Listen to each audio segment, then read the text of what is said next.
생활 밀착형 시사 프로그램 시사직배송 오늘도 여러분 안방에 도착했습니다. 안녕하세요. 양종아입니다. 자, 5월 가정의 달이 시작이 됐습니다. 코로나19 이전 같았으면 아이들 손잡고 여기저기 좋은 데 찾아다녔을 텐데. 근데 올해는요, 잠시 좀 접어두자고요. 대신에 또 재미있는 방법, 재미있는 생활을 좀 해야 되잖아요. 문화체육관광부 누리집은 활용하는 방법이 있습니다. 집콕 문화생활 가정의 달 특별전이 있는데요. 공연 영상, 전시, 체험, 이런 즐길거리, 볼거리, 뭐 다양한 재미있는 프로그램들이 있습니다. 한 100여 편이 새롭게 제공된다고 하니까요. 코로나에도 재미와 감동은 늘 곁에 두자고요. 자, 광주 전남의 시사 배송을 책임지고 있습니다. 김석순 전 YMC 사무총장 그리고 안순례 변호사 함께하겠습니다. 어서 오세요. 띵동 시사 왔어요. 순천 YMC 사무총장 김석입니다. 네, 안녕하세요. 시사 택배사랑 안순례입니다. 자, 오늘 잘 부탁드립니다. 첫 코너입니다. PD 추천 배송. 오늘 주제는 코로나19 때문에 덩달아 늘어난 겁니다. 뭘까요? 택배 아닐까요? 택배. 네. 한 그 회사에서 발표한 거 보면 1년 택배가 16억 개 했다고 해요. 그렇게 많아요? 코로나 때문에 좀 증가하는 것도 있기 때문에 아마 택배가 주제가 아닐까 싶습니다. 그럴 수도 있겠네요. 저는 조금 범위가 넓긴 하지만 배달 음식 아닌가 싶은데요. 네. 코로나19로 인해서 외식을 못 하다 보니까 사람들이 많이 시켜 먹잖아요. 예. 요즘 하도 많이 시켜 먹으니까 요즘 애들은 커서 엄마 음식 대신에 배달 음식 뭐 찾는 거 아니야? 라는 생각까지 들더라고요. 맞아요. 네. 두 분 다 정답은 아니지만 연관이 있어요. 택배 때문에 늘어난 경우도 있고 또 배달 음식 때문에 급증한 건데요. 재활용 쓰레기입니다. 네, 코로나19 때문에 그 이후로 한 30% 정도가 증가를 했다고 하니까 또 다른 환경 문제거든요. 자, 과연 분리배출은 제대로 잘 되고 있을지 PD 추천 배송에서 재활용 쓰레기 실태 보고 안소연 PD가 취재했습니다. 코로나19가 불러온 불청객, 재활용 쓰레기. 그러나 재활용이라는 이름이 무색하게 그냥 쓰레기가 되기 일쑤. 이른바 쓰레기 대란이 코앞으로 다가온 지금, 재활용 쓰레기 분리배출. 여러분은 제대로 버리고 있습니까?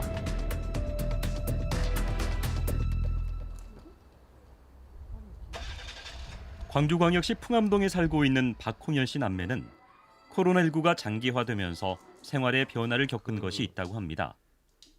거의 매일 배달 앱을 이용해서 밥을 시켜 먹게 된 것인데요. 이거? 보쌈, 서로? 꽝족발 있지 않나? 이거 아니야? 저희 어제는 치킨 시켜 먹고 뭐 카페 요즘 이런 거 음료도 잘 되니까 음료도 가끔 시켜 먹고요. 빵도 가끔 먹고 그래요. 네. 감사합니다. 그런데 배달과 포장이 증가하면서 늘어난 것은 바로 일회용품. 메인 메뉴는 물론이고 반찬과 양념을 비롯한 모든 음식이 플라스틱 용기에 담겨옵니다. 플라스틱 진짜 많다. 용기. 족발 보쌈 시키면 더 많은 것 같아. 제일 많이 오는 것 같아. 배달 음식의 수요는 코로나19와 맞물리면서 폭발적으로 늘었는데요. 지난해 한 배달 앱의 주문 건수만 6억 8,300만 건에 이릅니다. 하지만 편리함 뒤로 따라오는 것은 많은 양의 쓰레기. 단 한 끼 식사에서만 무려 14개의 플라스틱 용기가 나왔습니다. 플라스틱 용기도 많이 나오고 뭐 종이 박스 제품들도 많이 나오고 그래요. 일주일에 한두 번은 꼭 버려야 될 정도로 쌓이는 것 같아요. 이곳 아파트 경비원 김선중 씨는 분리수거장을 관리하면서 요즘처럼 힘든 적은 없었다고 합니다. 쓰레기가 감당하지 못할 만큼 늘었기 때문이지요. 이제 헛집병 여거 이것이 분리를 하려고 힘들어. 그래놓고 우리가 그것을 점검을 못하니까 나오는 대로 치워버리고. 하루에 몇 번씩이나 정리하세요, 그러면? 여기서 여기 창고 가는데 저기 창고 가는데 12번 정도는 가야 돼. 하루에요? 예. 늘어나는 재활용 쓰레기를 줄일 수 있는 방법은 분리수거를 잘하는 것. 분리배출이 제대로 되지 않은 재활용 쓰레기는 소각되거나 땅에 묻히면서 환경오염의 주범이 될 수 있기 때문입니다.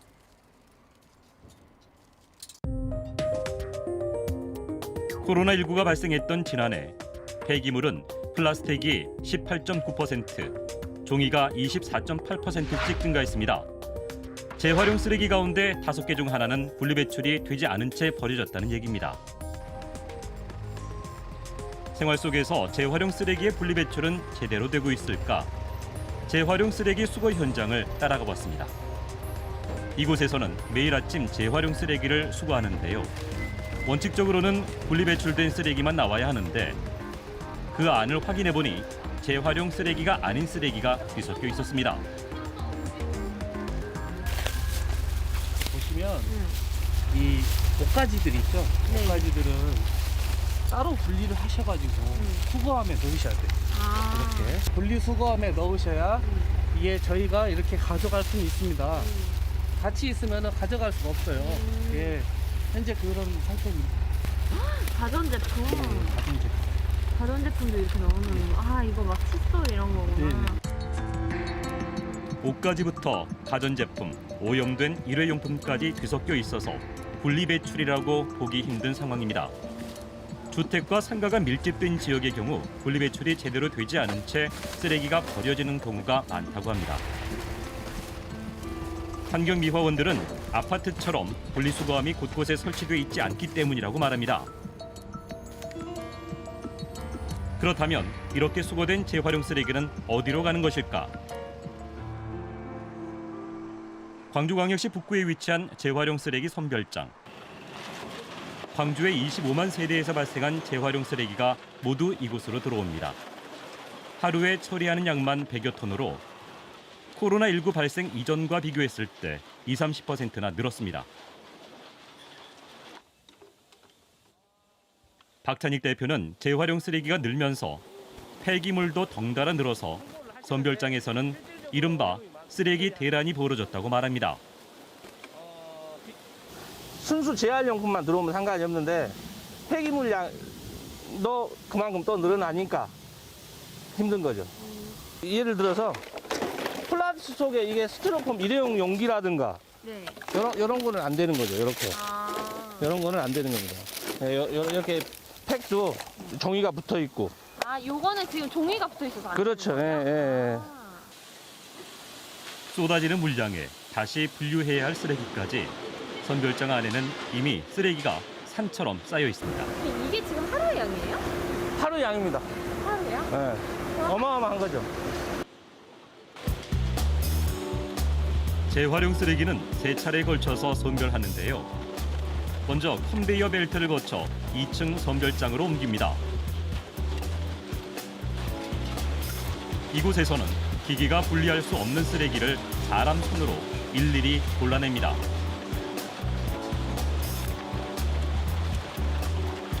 일반 쓰레기나 오염돼서 재활용이 불가능한 쓰레기 등 분리배출이 잘못된 쓰레기가 헐러집니다.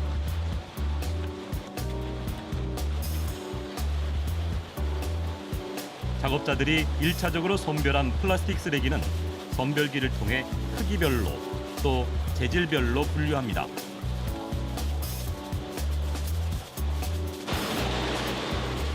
그리고 마지막 단계, 분리된 플라스틱 쓰레기를 압축시켜서 부피를 줄이는데요.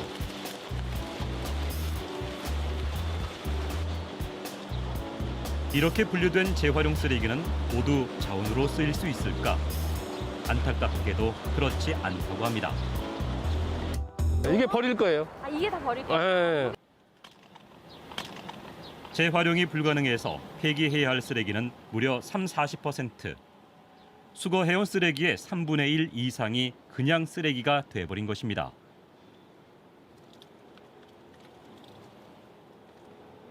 이게 폐기물인데 이런 천, 뭐 고무장갑, 네. 이런 스티로폼 이런 게 다 안 되는 겁니다. 이런 게. 우리가 100톤이 하루에 아까 들어온다고 했지 않습니까? 35톤은 폐기 처분을 하는 거죠. 실질적으로 이것만 해서 한 1억 2천만 듭니다. 무엇보다 가장 안타까운 것은 충분히 재활용이 가능한데도 불구하고 분리배출이 제대로 되지 않아서 버려지는 쓰레기가 많다는 것입니다. 플라스틱 속에 스티로폼이 들어가면 그 쓰레기가 되는 거예요. 비닐 속에 플라스틱이 들어가도 페트병이 들어가도 쓰레기가 되는 거고 다 같이 넣어도 되는 줄 아는데 각각은 재활용이 되지만 같이 섞여 있으면 안 되는 거예요. 그게 중요합니다. 잘못된 분리배출은 쓰레기 매립장에서도 문제를 유발합니다. 종량제 봉투로 배출되는 쓰레기가 처리되는 광역 위생 매립장. 지난 2005년부터 현재까지 약 50여만 톤의 쓰레기가 이곳에 매립됐습니다. 지금 현재 반입되고 있는 쓰레기는 광주광역시 전역하고 곡성군 생활 폐기물이 들어오고 있습니다. 하루에 어느 정도 들어오나요? 네, 하루 폐기물 반입량은 약 620여 톤 정도 들어오고 있습니다. 광주환경공단에서는 생활 쓰레기의 배출 실태를 알아보기 위해 1년에 두세 차례에 걸쳐 쓰레기 성상조사를 진행하고 있는데요. 수거해온 쓰레기 봉투를 무작위로 열어서 음식물, 또 재활용 쓰레기 등 쓰레기 분리배출 여부를 항목별로 조사하는 것입니다. 이거 플라스틱 저쪽으로. 유리 이쪽에다 해. 이거 고철 여기 가운데. 조사를 시작하자마자 줄줄이 나오는 플라스틱 쓰레기와 음식물 쓰레기, 그리고 유리 제품들까지. 지난해 진행했던 성상조사 결과에 따르면 재활용이 가능한 쓰레기가 23.9%에 이릅니다. 이제 결국 쓰레기는 그 사람이 사용하고 필요하지 않은 물건만 이쪽에 들어와야 되거든요. 근데 이제 이 캔이라든지 페트는 재활용이 충분한 가치가 있기 때문에 매립장 수명을 단축시키는 원인이 되는 거죠. 분리배출에 대한 인식 개선이 필요한 지금 올바른 분리배출 방법은 무엇일까? 자원순환 해설사로 활동 중인 홍수정 씨는 광주에서 2년째 재활용 쓰레기 관련 교육을 하고 있는데요. 홍수정 씨와 함께 지난 한 주간 모은 재활용 쓰레기의 분리배출 가능 여부와 방법에 대해서 알아보기로 했습니다. 저희 사무실에서 가장 많이 나오는 쓰레기가 아무래도 이런 커피컵이거든요. 이거 이제 페트로 이거 투명하니까 투명 페트로 해주면 될 것 같은데 지금 뭐가 묻어 있어요. 이 상태로 하면 안 돼요. 이것을 반드시 물로 깨끗이 헹군 다음에 투명 페트 하면 일단은 배출해 주시면 되고 덜 그 제한을 높이기 위해서는 그 커피숍에 갖다 주면 더 좋아요. 이런 기름기 있는 이런 거 있잖아요. 네네. 이런 거는 배출 어떻게 해야 되나요, 선생님? 이 상태로는 좀 기름이 묻어있어 안 되고요. 이걸 풀어진다면 풀어서 이게 좀 안에 거 기름 다 제거하고 뜨거운 물로 뜨거운 물 헹구고 색깔이 있잖아요. 유색 페트로 배출해주면 돼요. 더불어 페트병은 반드시 뚜껑을 닫아서 배출하고 화학 성분이 섞인 화장품 용기와 샴푸나 세제 용기의 펌프, 또 색이 있거나 코팅된 스티로폼은 종량제 봉투에 버려야 합니다. 기본적으로 비행 분석, 비우고, 헹구고, 분리하고, 섞지 않는 이 네 가지 원칙만 잘 지켜도 분리배출은 어렵지 않습니다. 정확하게 깨끗하게만 분리배출해주면 쓰레기가 제로 웨이스트 나오지 않고 다 자원으로 순환시킬 수 있으니까 우리 시민들이 그것만 꼭 알고 지켜주고 실천했으면 좋겠어요. 행동했으면 좋겠어요. 지난 월요일 광주의 자원순환 가게가 문을 열었습니다. 이곳 광산구 우산동을 비롯해 송정동, 월곡동까지 총 3개 동에 마련됐는데요. 분리수거장이 미흡한 주택가에 사는 주민들의 재활용 분리배출을 돕기 위해서입니다. 여기 자원순환 가게는 그 분류 배출 기준에 의해서 정확하게 분류를 해내고 이 분류된 것들이 2차 분류 과정 없이 바로 재활용되는 공장으로 가서 재활용될 수 있도록 하기 위해서 분리를 하고 있습니다. 주민들이 재활용 쓰레기를 가져오면 개수를 세거나 무게를 재서 그것에 걸맞는 보상을 해주는 방식으로 운영하는데요. 뿐만 아니라 쓰레기 문제에 대한 현장 교육도 진행합니다. 목요일 날 2시에 가지고 오세요. 깨끗하게 배치해가지고요. 가세요. 아, 너무 좋네요. 그냥 버려야 되는 그런 이런 거를 다시 순환하니까 좀 여러 가지로 좋고 또 포인트도 쌓으니까 참 좋아요. 같은 플라스틱이도 되는 거 있고 안 되는 거 있고 그러더라고요. 그래서 그런 것도 확실히 알게 되는 것 같고. 분리배출만 제대로 하면 자원이 될 수 있는 재활용 쓰레기. 이곳에 모이는 재활용 쓰레기는 모두 깨끗한 상태로 100% 재활용이 가능한데요. 빈병 등 일부 품목은 현금으로 받을 수 있으니 일석이조입니다. 재활용 업체 입장에서는 그 자원만 분리배출해서 나온다고 하면 얼마든지 재활용이 가능하거든요. 이게 자원순환 가게가 됨으로써 앞으로 업체에도 엄청난 이익이 되는 거고. 분리배출에서 한 걸음 더 나아가는 쓰레기 제로 운동. 지난 2월 광주 지역에서 최초로 일회용 컵을 없앴다는 한 카페를 찾았습니다. 어떻게 하면 쓰레기를 줄일 수 있을지에 대한 고민 끝에 선택한 운영 방식이라는데요.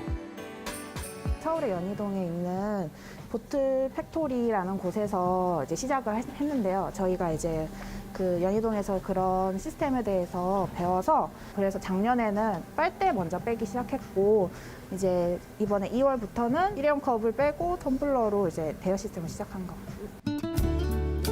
이곳에 있는 텀블러는 80여 개. 모두 시민들에게 기증받은 텀블러로 카페에 비치하기 전에 세척과 소독은 철저하게 하고 있는데요.